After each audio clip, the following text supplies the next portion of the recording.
আসসালামু আলাইকুম everyone, welcome সবাইকে আমার লাইভে। যারা যারা জেগে আছেন অবশ্যই আমার লাইভে জয়েন হবেন। আপনাদের সাথে একটু কথা বলে সময়টা পার করি, অনেক কথা হবে আর সবার কোয়েশ্চেনের উত্তর দিব আজকে।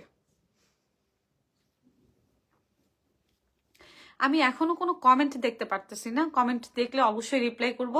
যার যার কমেন্ট দেখবো সবার কমেন্টই রিপ্লাই দেওয়ার চেষ্টা করব, কেউ রাগ করবেন না। হ্যাঁ, অন্তর ভাইয়া জয়েন হয়ে গেছে, থ্যাংক ইউ। আচ্ছা, আপু আপনি সত্যি কি বিয়ে করছেন? হ্যাঁ, আমি কি বিয়ে করছি কিনা এই বিষয়ে উত্তরটা দিব। কারণ আমি একটা পিকচার আপলোড করছি, আর এই পিকচার কয়েকটা পিকচার আপলোড করছি, আর এই পিকচারটা ভাইরাল হয়ে গেছে। আবার দেখলাম বিভিন্ন পেজে সেই ছবিগুলো আপলোড করা হচ্ছে ক্যাপশন দিয়ে। সো এই বিষয়টাই আমি ক্লিয়ার করব। আর একটা কথা বলি, আমি কিন্তু কথা বলতে গেলে অনেক বেশি তোতলায় যাই। এই কথাটা আমি কিন্তু যখনই লাইভে আসি তখনই বলি যে আমি যখন কথা বলি তোতলায় যাই, কারণ আমার অনেক বেশি ডিপ্রেশনের মেডিসিন খেতে হয়। আর এই মেডিসিনগুলো খেলে কথাগুলো মুখে বেঁধে যায়, জিহ্বাটা ভার হয়ে আসে, মানে স্পষ্টভাবে কথা বলতে পারি না। তো আমার এই কথাগুলো যাদের ভালো না লাগবে দয়া করে একটু ইগনোর করবেন। তো আমি কমেন্ট পড়ি, আগে কমেন্ট পড়ি, তারপর আমি আপনাদের সবার প্রশ্নের উত্তর দিয়ে দিব। নূপুর রহমান জানাইছে আপু বলেন। আচ্ছা বলবো, ঠিক আছে। মাহমুদা আক্তার, হাই আপু।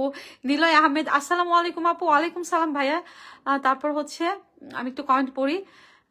মাহমুদা আক্তার, হাই আপু। হ্যালো আপু। নূপুর রহমান আপু আসছেন, হ্যাঁ আপু বলবো। মায়াবতী আপু কেমন আছো? আলহামদুলিল্লাহ, ভালো খারাপ নিয়ে যাচ্ছে সময়, ভালো থাকার চেষ্টা করি। নিলয় আহমেদ, বিগ ফ্যান আপু আমি। আচ্ছা, দোয়া করবেন আমার জন্য। ইয়াসিন আরাফাত, আসসালামু আলাইকুম আপু। ওয়ালাইকুম সালাম ভাইয়া। আচ্ছা, আপনারা সবাই কেমন আছেন কমেন্ট করে জানাবেন। সবার রোজা কেমন যাচ্ছে? সবাই কি রোজা ছিলেন? সবগুলো 9টা রোজা গেল মনে হয় আজকে। আলহামদুলিল্লাহ, যারা রোজা ছিলেন কমেন্ট করে জানাবেন। শামিমা নুসরাত আপু, হ্যালো আপু কেমন আছো? এই তো আপু আলহামদুলিল্লাহ ভালো আছি, আপনি কেমন আছেন? বাদশা খান, কেমন আছেন ম্যাডাম? আলহামদুলিল্লাহ ভাইয়া, ভালো খারাপ নিয়ে ভালো আছি আলহামদুলিল্লাহ, আল্লাহর রহমতে ভালো আছি। আপু আপনি কি সত্যি বিয়ে করছেন? ইতি ইসলাম, আচ্ছা একটু পরেই আমি বলতেছি। তারপর আর কে আচ্ছা, আমার লাইভটা একটু শেয়ার করে দিবেন। হ্যাঁ, লাইভটা শেয়ার করে দিবেন। 1000 জন যখন আমার লাইভ দেখবে, এখন 1কে হয়ে গেছে, 1কে ডান। আচ্ছা, 1কে ডান। সবাই এত আগ্রহ মানে আমি বিয়ে করছি কিনা এইটা জানার জন্য।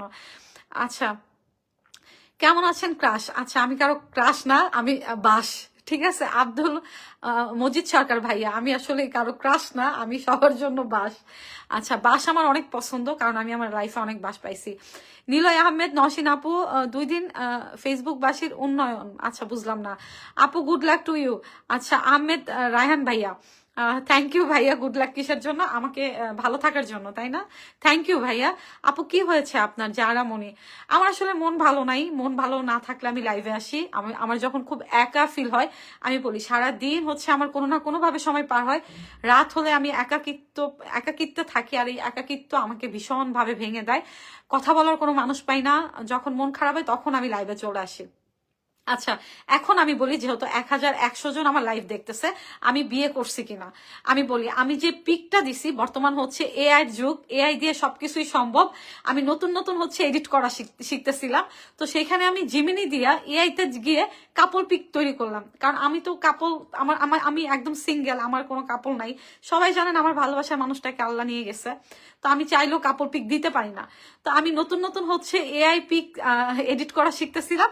তো আমি ওরকম কাপল পিকচার বানাই ফেলছি। তো ভাবলাম যে আমি আমার পেজে আপলোড করে দিই। আপলোড করলে হবে কি, সবাই কি বলে এটাই দেখবো। তো অনেকেই থাকে এআই পিকটা এমন মানে বোঝা যায় না। বর্তমান এআই জিনিসটা এত বাজে ভাবে ছড়াইছে, মানে যে কোনো ভিডিও মেক করা যায়, বোঝা যায় না। তো আমি আর কি এআই দিয়ে আমি কাপড় পিকচার বানাইছি, আর ওই পিকচার গুলা ভাইরাল হয়ে গেছে। তবে আমি হাহারিয়ে দিছি, আমি যেদিন যখনই পিকচার আপলোড দিছি তখনই আমি ওই তারিখটা লিখে দিছি। তো আমি দেখলাম যে মানুষ আমাকে কি বলে। আমি জানি যে আমি এই পিকচার আপলোড করলে আমি অনেক বেশি গালি খাবো, কিন্তু বিশ্বাস করেন, আল্লাহর কসম করে বলতেছি যে আপনারা আমাকে এত ভালোবাসেন। আপু ভাইয়েরা যারা আছেন, অনেক বড় আপুরা আছেন, ছোট আপুরা আছেন, ভাইয়ারা আছেন, বড় ভাইয়ারা আছেন, ভাইয়ের বয়সে অনেকেই আছেন। মার বয়সে অনেকেই আছেন যে হচ্ছে আমার ভিডিও দেখেন, মানে তারা সবাই কংগ্রাচুলেশন জানাইতেছিলেন, সবাই বলতেছিলেন যে একা লাইফটা আসলেই ভালো না, দোয়া করি অনেক ভালো হও। আমি কখনো এতটা আশা করি নাই যে আপনারা আমাকে এত ভালো ভালো কমেন্ট করবেন বা আপনারা আমাকে এত ভালোবাসবেন যে আপনারা চান যে আমি একাকিত্ব থেকে বের হয়ে আসি, বিয়ে করি, সংসার করি, ভালো থাকি, স্যাড ভিডিও না করি। আপনারা চান আমি হাসি খুশি থাকি। মানে এই জিনিসটা দেখার পরে আমি ফিল করলাম, আমি যখন নামাজ পড়ছি, নামাজেও আমার কান্না চলে আসছে যে আল্লাহ, এই দুনিয়ার মানুষ তো একটা সময় আমাকে অনেক ঘৃণা করতো, কিন্তু এই এতগুলা মানুষের মধ্যেও যারা আমাকে তো হেট করেও, অনেক মানুষ আছে যে ভালোবাসে, তো তারা চায় যে আমি ভালো থাকি। তখন আমি সবার জন্য দোয়া করছি, আল্লাহ যারা আমার আমার আমার আমার হাসি দেখলে খুশি হয় তাদের সবাইকে তুমি ভালো রাখো। মানে আমি কান্না করে দিছি। হ্যাঁ, আমি কান্না করে দিছি। আমি সবসময় বলি আমি একা, আমি একা।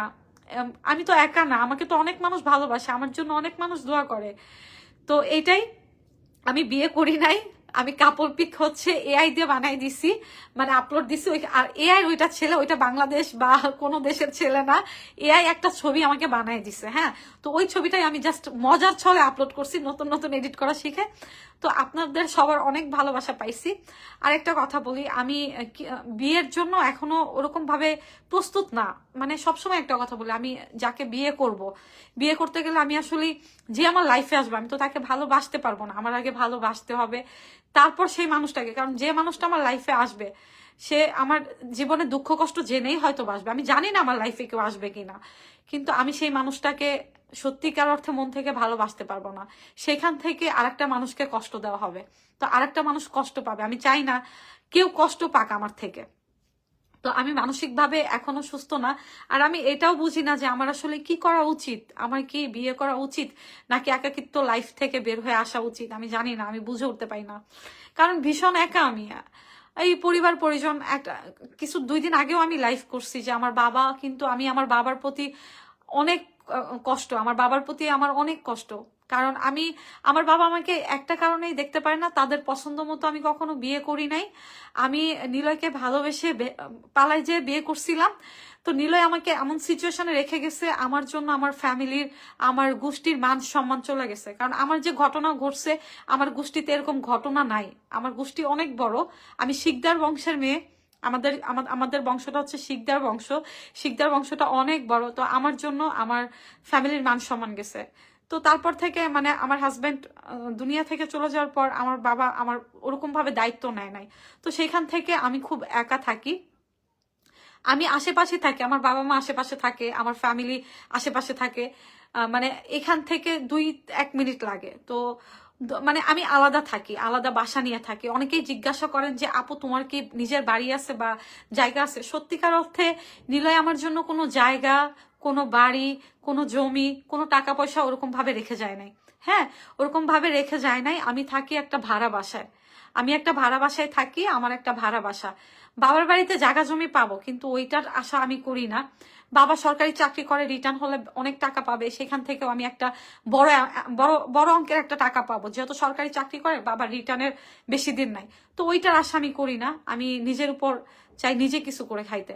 তো নিলয় ওরকম কোনো কিছু রেখে যায় নাই। নিলয় শুধু একটা চ্যানেল রেখে গেছিল আমার কাছে, আমার নামে রেখে গেছিল যে চ্যানেলটা, সেই চ্যানেলটা আমি সেল করে দিছি। সেটা সেল করে আমার ইচ্ছা ছিল যে আমি একটা হালাল ইনকাম সোর্স করব, গানের জগতে থাকবো না। নীলয়ের চ্যানেলটা রাখতে হইলে আমার গান করে যেতে হইতো। আমি গান করতাম, নীলয়ের চ্যানেল থেকে আমি ভালো একটা আর্নিং পাইতাম। ওই চ্যানেলটাও আমার শ্বশুরবাড়ি থেকে নিয়ে যাইতো চ্যানেলটা, কিন্তু চ্যানেলটা হচ্ছে নিতে পারে নাই, কারণ সে বেঁচে থাকতেই অনেক আগে চ্যানেলটা আমার নামে দিয়ে গেছিল, আমার নামে সবকিছু করে রেখে গেছিল। আর ওই চ্যানেলটা তখন অনেক ছোট ছিল, মানে ওরকম সাবস্ক্রাইবার ছিল না, 50,000 কি 40,000 সাবস্ক্রাইবারের মতো ছিল। তো ওই চ্যানেলটা হচ্ছে আমি নিলয় যখন চলে যায় তারপর হচ্ছে আমি গান করি, কারণ ওই চ্যানেলটা রাখতে হলে আমার গান করে যেতে হবে। আর আমার গান জিনিসটা একদমই ভালো লাগে না, কারণ আমি চাই, আমি এমনি অনেক পাপী একটা মানুষ, অনেক পাপ কাজ করি, পাপের পথে চলি, ভালো কোনো কাজ করতে পাই না। সেইখান থেকে হচ্ছে আমি গানের জগৎটা ছেড়ে দিছি 1 বছর ধরে। তো চ্যানেলটা ওইভাবে ফেলে রাখলে তো নষ্ট হয়ে যাবে, মনিটাইজেশন চলে যাবে। তো গান থেকে আমার ভালো টাকা আর্নিং হইতো, ভালো একটা আর্নিং আমি পাইতাম, মানে খুব ভালোভাবে চলার মতো একটা আর্নিং সোর্স ছিল। তো পরে ভাবলাম যে আমি গান গাইতে পাই না, আমার ভালো লাগে না, গান গাইতে গেলে কান্না আসে, আমি বলবো না যে আমি অনেক বড় কোনো শিল্পী বা এই, তবে অনেকগুলা গান করছি। আমার লেখা গান নিলয়ও কিন্তু গাইছে অনেকগুলা। আমার লেখা বেশ কিছু ভাইরাল গান নিলয় গেয়ে গেছে। আমি ভালো গান লিখতে পারি, আমি আমি আমি লিখতে পারি গান, হ্যাঁ। তো আমি যখন ভাবতাম, একা একা কাঁদতাম যে আল্লাহ, আমি চাই না গানের পথে থাকতে, গানের জগতে থাকতে। তো আমি চ্যানেলটা সেল করে দিছি খুবই কম টাকায়, মানে কি বলবো, খুবই কম টাকায়। ওইটা দিয়ে আমার বাড়ি গাড়ি হবে না, যেটা দিয়ে আমি সেল করছি ওইটা দিয়ে আমি যদি বাসা ভাড়া থাকি আমার 1 বছর খরচ হবে চলার। মানে আমি এটা বলতে বুঝাইতেছি যে এই টাকায় আমি চ্যানেল সেল করছি, যে টাকায় আমি চ্যানেল সেল করছি সেটা দিয়ে আমার কোনো জায়গা হবে না, আমার একটা রুম করার মতো টাকা হবে না। শুধুমাত্র আমি 1 বছর থাকতে পারবো বাসা ভাড়া দিয়ে, এরকম একটা খরচ হবে। তো এই টাকায় সেল করে দিছি। তো ওই সামান্য কিছু টাকা দিয়ে আমি ড্রেসের বিজনেসের একটা শেয়ারে, একজনের সাথে শেয়ারে আমি ড্রেসের বিজনেস স্টার্ট করছি। তো সেখান থেকে আমার মান্থলি কিছু টাকা আসবে, ওইটা দিয়েই আমার সংসার, বাসা ভাড়া, খাওয়া, আমার নিজের ওষুধ খরচ এভাবেই আমি চালাইতেছি। আর পেজ থেকে আমার ওরকম কোনো আর্নিং নাই, ফেসবুক এখন একদমই টাকা দেয় না। আমি পেজটা যেহেতু আমার অনেক আপনারা কম বেশি ফলোয়ার আছেন, আমাকে ভালোবাসেন, আর আমার একাকিত্ব সময় পার করার জন্য আমি ভিডিও মেক করি, ফেসবুকে লেখালেখি করি। লেখালেখি করলে আমার ভালো লাগে, সময়টা পার হয়। যখন আমি আমার কথাগুলো আপনাদের মাঝে শেয়ার করি আমার হালকা লাগে। আমার আসলে ওরকম আমার দুঃখের কথা শোনার মতো কোনো মানুষ নাই। দুঃখের কথা কেউই শুনতে চায় না, কেউ দুঃখের ভাগ নিতেও চায় না, সবাই বিরক্ত হয়ে যায়। তো ফেসবুকে লেখালেখি করি, ভিডিও শেয়ার করি, আপনাদের সাথে ভিডিও শেয়ার করি, তো এইভাবেই যায়। তো ফেসবুক থেকে আমার ওরকম আর্নিং হয় না, মাসে $100ও আমার আর্নিং হয় না। হ্যাঁ, এখন আগে হয়তো, আগে ফেসবুকে আমার ইনকাম ছিল মোটামুটি, পাইতাম আমি $130-32 মতো আমার আর্নিং। কোন একটা সময় আমি আমার আর্নিং এর একটা যে ডলারটা আমি দেখাই দিব। তো ফেসবুক হচ্ছে এমনিতেই রাখছি, এই যে আপনাদের সাথে একাকিত্ব সময়, এখন রাত, কে সময় দিবে, কে কথা বলবে, তো এইভাবেই কথা বলি, মানে আপনাদের সাথে লাইভে এসে কথা বলি। আর হ্যাঁ, মানসিকভাবে আমি ভীষণভাবে ডিপ্রেসড, কারণ বাবার সাথে বেশ 2 দিন আগে আমার অনেক কথা কাটাকাটি হয়েছে, অনেক কষ্ট পাইছি। তো বাবা ভালোবাসে না, ব্যাপারটা এরকম না, ভালোবাসে, সন্তান তো, ওই যে একটা রাগ। যদি তার কথা শুনতাম, আজকে আমি পড়াশোনা করতাম, আমার ভালো একটা জব থাকতো বা সরকারি চাকরি হতো, যেহেতু আমার বাবা সরকারি চাকরি করে, আমি যদি ভালোভাবে পড়াশোনা করতাম, বিয়ে শাদী না করতাম, আমার ভালো একটা জব হইতো।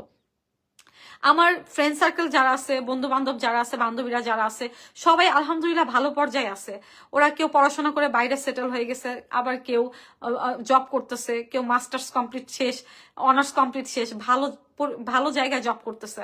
তো আমি শুধু একমাত্র ব্যক্তি, আমার আজকে আমি আমি বলি, আমি আমি ইন্টার পর্যন্ত পড়াশোনা করছি, ইন্টার পর্যন্ত পড়াশোনা করছি। আর আমি ড্যাফোডিলে ইঞ্জিনিয়ারিং এ ভর্তি হয়েছিলাম। তো ওই টাইমটাতে হচ্ছে নীলয়ের সাথে আমি ভেগে যাই। তো ড্যাফোডিলে পড়াশোনার খরচ অনেক বেশি ছিল, নীলয়ের পক্ষে তখন সম্ভব ছিল না, আমার পড়াশোনার বাসা বাড়ারই সামর্থ্য ছিল না। তো পড়াশোনা ছেড়ে দিছি। তো সেখান থেকে আমার আমার জায়গা থেকে অনেক মান সম্মান গেছে আমার বাবার। তো বাবা একজন সম্মানী ব্যক্তি, সেখান থেকে বাবা আমাকে একটু অপছন্দ করে, মানে এই আর কি। তো যাই হোক, দুঃখ কষ্ট নিয়েই জীবন। আর আমি বিয়ে করিনি, যদি বিয়ে করি অবশ্যই আপনাদেরকে জানাবো, কেন জানাবো না, অবশ্যই জানাবো। আমি অনেক সময় ফান হিসাবে অনেক কথা বলি, কেউ সিরিয়াস নিবেন না।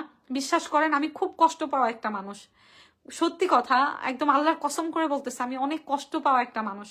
আমি আজও জানি না আমার জীবনে কখনো সুখ আসবে কিনা, আল্লাহ আমার ভাগ্যে সুখ লিখে রাখছে কিনা, কিন্তু যাচ্ছে জীবন এইভাবে দেখতে দেখতে চলে গেল 4টা বছর। 4টা বছর শেষ হয়ে গেল, নিলয় নাই।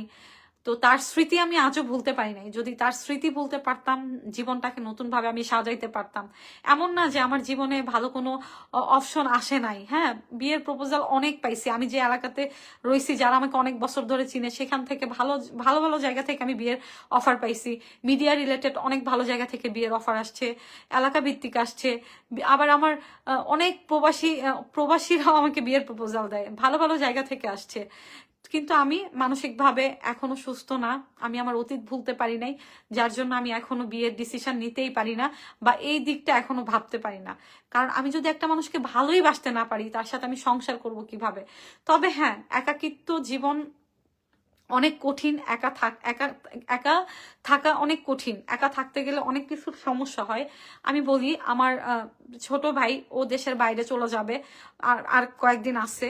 আরাফাত ওই আমার দেখাশোনা করে, আমার বাজার লাগলে ওই বাজার টাজার করে দেয়, বা আমার ভিডিও শুট যা করার দরকার ছিল ও করে দিত। তো ওর দেশের বাইরে চলে যাবে, আর কয়েকদিন পরেই সামনের মাসে ও চলে যাবে। ও চলে গেলে আমি আরো বেশি একা।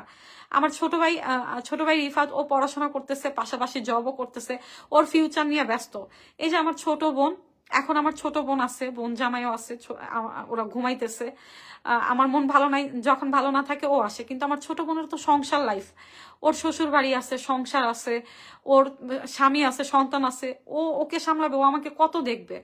তারপরে ও আমাকে দেখে, এমনিতেই ওর সিজারে বাবু হইছে, ওর শরীর ভালো না, তারপরে ও সব সময় কতক্ষণ সময় দিবে। তবে এইভাবে একা তো আর চলতে পারবো না, কারণ সবাই তো আমাকে দেখবে না। লাইফে কোনো একটা সময় আমি ডিসিশন নিব যে হ্যাঁ বিয়ে করতে হবে। আমি এমন কাউকেই বিয়ে করব যে আমার জীবনের দুঃখ কষ্ট জেনে শুনে আমি বিয়ে করব। আমি বলতেছি আমি বিয়ে করব যদি ভাগ্যে থাকে। কেননা আমি একা চলতে পারবো না। আমি অসুস্থ হলে আমার দেখার মানুষ নাই, ভাই চলে গেলে আমি একা, বা এখন আমি একা, আমি অসুস্থ হলে আমাকে দেখার মতো কেউ নাই, হসপিটালে নেওয়ার মতো কোনো মানুষ নাই, একটা কিছু বাজার করতে হলেও আমার যাইতে হয়। তো এরকম তো কোনো একটা সময় আমি অবশ্যই বিয়ে করব, কারণ এটা সবাই বলে, কারণ একা চলতে গেলে অনেক কথা শুনতে হয়, সমাজের অনেক কটু কথা শুনতে হয়, সমাজের মানুষজন অনেক বাজে কথা বলে। তো এই জিনিসগুলা থেকে বাঁচার জন্য অন্তত বিয়ে করা উচিত। বিয়ে মানে এইটা না, কেউ মাইন্ডে নিবেন না, আমি খারাপ কথা বলতে পারি না। বিয়ে মানে এইটা না যে শারীরিক সুখের জন্য বিয়ে করা। বিয়ে মানে হচ্ছে একটা মানুষ দেখবে, আহ দেখে শুনে রাখবে, কষ্টটা বোঝার চেষ্টা করবে, এরকম। তো মানে একাকিত্ব থেকে মানে পথ চলার ক্ষেত্রে যখন কেউ থাকবে না, কে দেখবে আমাকে, বাবা মা ভাই বোন যখন থাকবেন, আস্তে আস্তে আমি অনেক একা হয়ে গেছি। তো যদি কখনো বিয়ে করি, হ্যাঁ বিয়ে করব কোনো একটা সময়, কিন্তু এখন না, বিয়ের ডিসিশন এখন নিতে পারতেছি না। এমন কেউ লাইফে আসুক, আমি চাই লাইফে এমন কেউ আসুক যে আমার দুঃখ কষ্ট অ্যাকসেপ্ট করতে পারবে, নিলয়কে অ্যাকসেপ্ট করতে পারবে, হ্যাঁ নিলয়কে মেনে নিতে পারবে, নিলয়কে মেনে নিতে পারবে, কখনো নিলয়কে নিয়ে একটা বাজে কথা বলবে না। নিলয়ের মৃত্যুবার্ষিক আসলে মৃত্যুবার্ষিক পালন করতে হবে, আমি নিলয়ের জন্য যা যা করার করব, সেই মানুষটা বাধা দিতে পারবে না। এরকম যদি কোনো মানুষ হয়, ওরকম যদি লাইফে আসে, তখন আমি তাকে অ্যাকসেপ্ট করব। আমি তো উতলাচ্ছি কথা বলতে যায়, মানে হচ্ছে কখনো এমন কোনো মানুষ আমি চাই না যে আয়শা আমার জীবন থেকে নিলয়কে মুছে দেখ। নিলয় নাই, সে আমার জীবনে সারা জীবন থাকবে, আমার জীবনে যত সুখ আসুক না কেন, নিলয় সারা জীবন আমার মৃত্যুর আগ পর্যন্ত নিলয় থাকবে। কিন্তু তাকে আমি মনে রাখবো, তার জন্য আমার দোয়া করা, তার জন্য আমার দান সকাত করা, তার জন্য মৃত্যুবার্ষিকের সময় মিলাদ মাহফিল, মসজিদ মাদ্রাসার জন্য কিছু করা, আমি এটা করে যাব। কিন্তু সেই পার্সনটা আমাকে কখনো বাধা দিতে পারবে না। তার নাম আমি 100 বার না 1000 বার নিব, সেই মানুষটা আমাকে বাধা দিতে পারবে না। তো এরকম কোনো মানুষ হলে আমি লাইফে অ্যাকসেপ্ট করব, কিন্তু আমি তাকে ভালোবাসতে পারবো না, এটা সত্যি। আমার সময় লাগবে, কারণ আমি মুভ অন করতে আমার আরো যদি বেঁচে থাকি 5-10 বছর লাগবে, এরকম আমি চিন্তা করি। কিন্তু এরকম মানে এরকম চিন্তা করি যে যদি এরকম হয়, মানে যে আমার লাইফে আসবে, নিলয়কে নিয়ে কখনো বাজে কথা বলতে পারবে না, বরং সে আমার হয়ে নিলয়ের জন্য ভালো কিছু করার চেষ্টা করবে, সে দোয়া করবে নিলয়ের জন্য। তো এটাই তো। এখন বিয়ে নিয়ে কোনো ডিসিশন আমি নেই নাই, বিয়ে নিয়ে কোনো প্ল্যানিং নাই। আমি আগে সুস্থ হই, স্বাভাবিক হই, লাইফটা এইভাবে যাবে না, ভাগ্যে যা আছে তা হবে, আল্লাহর উপর ছেড়ে দিছি। তো এটাই আপনাদের মাঝে আমি সব মনের যে সব সত্য কথাগুলো শেয়ার করলাম। তো আশা করি সবাই বিষয়টা ক্লিয়ার হয়ে গেছেন। সবাই আমার জন্য দোয়া করবেন, নীলার জন্য দোয়া করবেন। আমি একটু কমেন্ট পড়ি। আচ্ছা, আফসানা আক্তার আপু, আচ্ছা আফসানা আক্তার আপু উত্তর তো দিয়েই দিলাম। তারপর হচ্ছে জুহিন আপু, হ্যাঁ ভাইয়া।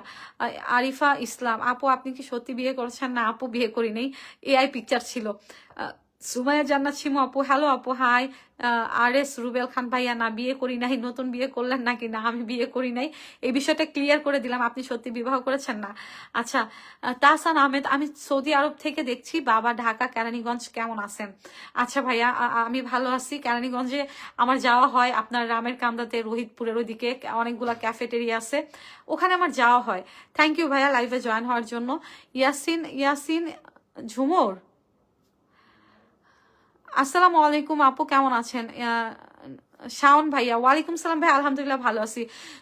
স্বপ্ন স্বপ্ন, আচ্ছা স্বপ্ন আমার শেখ, আসসালামু আলাইকুম আপু, আপনি কি বিয়ে করেছেন? যদি করেন তাহলে শুভকামনা রইল। না ভাইয়া বিয়ে করিনি, বিষয়টা তো পুরো লাইভে ক্লিয়ার করে দিলাম। সাদ্দাম ইসলাম সুজন ভাই, আমার কাছে অনেকগুলো, না ভাই আমার এই মুহূর্তে পাত্র লাগবে না, থ্যাংক ইউ। অন্য কোনো মেয়েরা যদি থাকে তাদেরকে দেখে বিয়ে বিয়ে দিয়ে দেন, কেমন? আচ্ছা ফাতেমা খান, বিগ ফ্যান আপু, থ্যাংক ইউ আপু, দোয়া করবেন আমার জন্য আপু। আচ্ছা একটা আরবি নাম, ইয়াসিন, ইয়াসিন নাকি? আচ্ছা আমি আরবি ভুলভাল পড়লে গোনা হবে। ভাইয়া আপনার নামটা বলে দিবেন। আলহামদুলিল্লাহ 10টা ভালো চলে গেছে আপনার, সরি বুঝলাম না, আলহামদুলিল্লাহ 10টা, ও রোজা রোজা, হ্যাঁ রোজা ভালো, 10টা 10টা, আচ্ছা আলহামদুলিল্লাহ। আমি বলি আমি আমার লাইফে আমি আগে কখনোই রোজা রাখতে পারতাম না, ছোট থেকে বড় হয়েছি আমি রোজা রাখতে পারতাম না। বিয়ের পরে আমি আল্লাহ মাফ করুক নিলয়, আমিও রোজা রাখতে পারতাম না। তো নিলয় যখন দুনিয়া থেকে চলে গেল আমার অনেক কিছু অভ্যাস চেঞ্জ হয়েছে, পরিবর্তন হয়েছে। তারপর থেকে আলহামদুলিল্লাহ আমি রোজা রাখতে পারি, আমি রোজা কষ্ট হলে ভাঙি না। জায়েদ কোনো কিছু দরকার ভাই? জায়ান ঘুমাই গেছে? ঝুমুর ঘুমায়?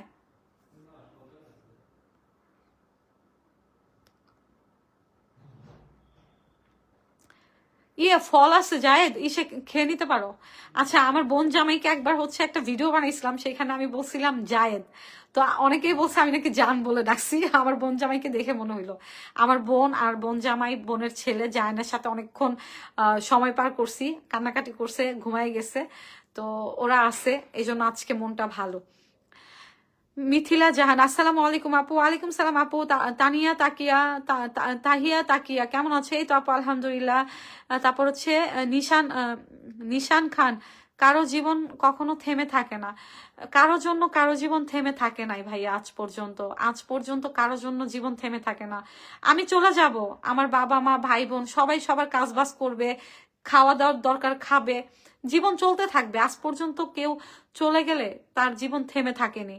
ধরেন আপনাদের মধ্যেও তো কারো বাবা মা ভাই বোন হারাইছেন, কেউ এই দুনিয়ায় সবাই তো কম বেশি আপন মানুষদের হারাইছে। কেউ কি তাদের চলে যাওয়াতে খাওয়া বন্ধ করে দিছে? হ্যাঁ 1 মাস 2 মাস 3 মাস খায় নাই, কিন্তু তারপর ঠিকই খাবার খেতে হইছে, কাজের জায়গায় ঠিকই ফিরতে হইছে, কারণ সময় না চলতে থাকে, জীবন চলতে থাকে, জীবন কখনোই থেমে থাকে না। কিন্তু জীবনে সেই যে চলে যায় তার স্মৃতি মায়াটা সারা জীবন থেকে যায়, তাকে কখনোই ভোলা সম্ভব হয় না। আমার জীবনে যত সুখ আসুক না কেন, এই পুরো দুনিয়া যদি আমাকে লিখে দেওয়া হয়, তবুও আমি বলবো যে আমি মন থেকে কখনোই ভালো থাকবো না। সেই মানুষটাকে আমি কখনোই ভুলতে পারবো না, তাকে ভোলা কখনোই সম্ভব না। যে ভালোবাসার মানুষ হারায় সে ফিল করতে পারে যে কত কষ্ট। আমি পারি না বলতে, বিশ্বাস করেন, আমি যখন ওর কথা মনে করি আমার বুকটা ফেটে যায়। মানে ভালোবাসার মানুষকে কখনো ভুলে যাওয়া যায় না। অনেক অনেক শখের মানুষ ছিল আমার। আমি আমি রিলেশন করে বিয়ে করছি, রিলেশন করে পালিয়ে যায় বিয়ে করছি। সেই মানুষটা আমাকে একা রেখে চলে গেছে। তাকে 4.5 বছরের সংসার জীবন আমার, 1-2 বছর না, 4.5 বছর সেই মানুষটার সাথে আমি ছিলাম। আমি আপনাদের মাঝে কথা বলি, হাসি, চেষ্টা করি যে না হাসি খুশি থাকবো, কিন্তু যখন তার কথা আমার মনে পড়ে আমি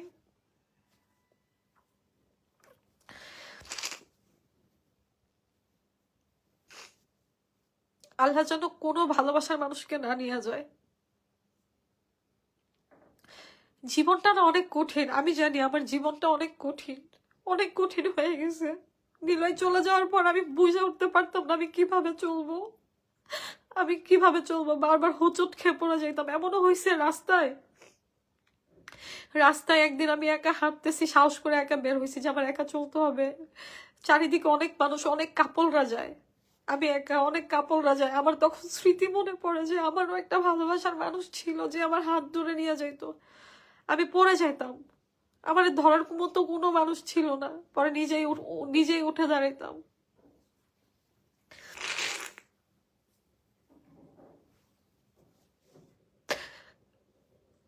আমি তার কথা মনে করে নতুন করে জীবনটা শুরু করতে পারি না। জানি আর কোনোদিন ফিরে আসবে না, তার আর কোনোদিন পাবো না, কিন্তু মানুষ বলে 40 দিনে ভুলে যায়।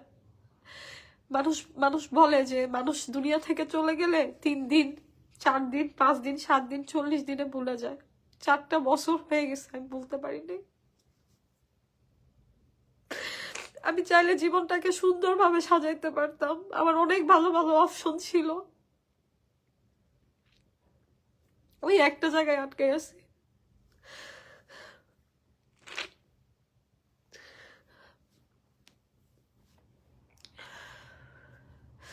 দোয়া করবেন সবাই, রোজার মাস, সবার কাছে আমি দোয়া চাই, নীলার জন্য দোয়া করবেন। আল্লাহ আল্লাহ তো জান্নাত দেওয়ার মালিক আল্লাহ, জাহান্নাম দেওয়ার মালিক আল্লাহ। আল্লাহ চাইলে সব পারেন, আল্লাহ চাইলে অনেক বড় বড় গুনাহ মাফ করে দিতে পারেন। আল্লাহ যেন তাকে জান্নাতবাসী করে দেয়।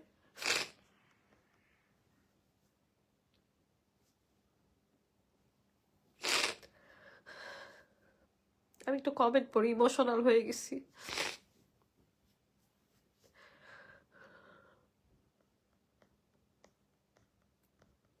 নীলয় যদি একবার জানতো যে ও চলে গেলে আমার কি হবে, ও আমার ছাইরা যাইতো না।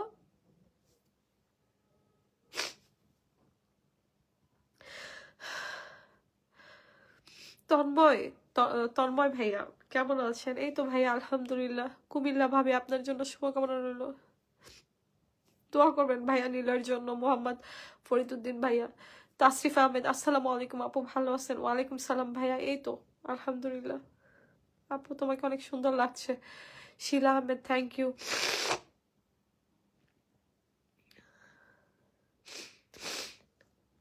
স্বপ্ন, স্বপ্ন মিরাজ,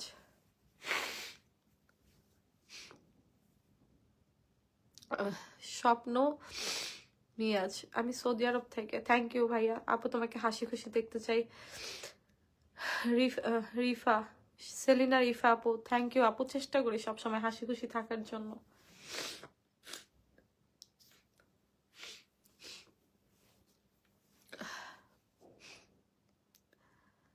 নিপু হীরা আপু, একা জীবন কাটানো যায় না, একাকিত্ব কেউ ইচ্ছা করে থাকে না আপু, পরিস্থিতি একা বানাই দিছে।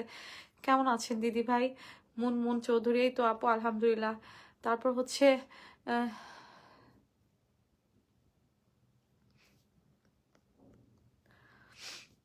না বিয়ে করি নাই। আচ্ছা, অনেকে স্টার গিফট করতেছেন। অবশেষে তুমিও বদলে গেলো, অথচ আমি সবাইকে বলে বেড়াতাম তুমি একদম আলাদা, তুমি অন্যদের মতো না। এমডি শরীফ আহমেদ ভাইয়া, আমি কেমন বদলাইলাম ভাইয়া, আমি তো বিয়ে শাদী করি নাই। ময়মনসিংহ থেকে আপু তোমাকে দেখছি। Sonia Akter thank you. তাহসান আহমেদ, আমাদের প্রবাসীদের সবাই ইগনোর করে বাংলাদেশে কেউ ভালো লাগে না। আচ্ছা, ভালো থাকবেন। আমি ইগনোর করি নাই ভাইয়া, আমি কমেন্ট পড়তেছিলাম। প্রবাসীদের প্রতি হচ্ছে অনেক সম্মান, কারণ প্রবাসীরা দেশের জন্য অনেক কষ্ট করে। সকল প্রবাসী ভাইরা দেশের জন্য অনেক কষ্ট করে। প্রবাসীদের সবাই সম্মান করে, সবাই ভালোবাসে। সকল প্রবাসী ভাইদের জন্য সব সময় দোয়া, ভালোবাসা। এমনি মাহিন ইসলাম আসসালামু আলাইকুম আপু। ওয়ালাইকুম সালাম। হাসি খুশি থাকেন, এটাই চাও, আল্লাহ আপনাকে সুস্থ রাখুক। আমিও ভাবছিলাম আপনি বিয়ে করে ফেলছেন। নুসরাত জাহান আপু, বিয়ে করলে অবশ্যই জানাবো আপু, কেন জানাবো না, অবশ্যই আমি ভিডিও করে জানাবো। তুমি না খুব সুন্দর, তোমাকে লাইভে। আচ্ছা জিসান, খুব কষ্ট উপহার দিয়ে আছো তুমি আমার ফ্রেন্ড, আমার থেকে থ্যাংক ইউ। আমি মন থেকে চেয়েছিলাম বিয়ে করার, নতুন জীবন। আচ্ছা, কমেন্টটা চলে গেল। আমার ফোনে চার্জ শেষ প্রায়। এরপরে কমেন্ট কামরুল ইসলাম ভাইয়া, সব সময় দোয়া রইল। থ্যাংক ইউ ভাইয়া, থ্যাংক ইউ। আপনার জন্য অনেক অনেক দোয়া রইল। আপু জীবনে বেঁচে থাকা খুব দরকার। হায়াত যতদিন আছে আপু, ততদিন আমরা বেঁচে থাকতে পারবো। হায়াতের একদিন বেশি আমরা বাঁচতে পারবো না। আল্লাহর ডাক আসলে চলে যেতেই হবে, এটাই জীবন। হায়াত যতদিন আছে ততদিন বেঁচে থাকতে হবে। আর ভাগ্যে যা আছে সেটা হবেই, মেনে নিতে হবে। আমাদের ভাগ্যে যেটা লেখা সেটা মেনে নিতেই হবে, কিছু করার থাকে না।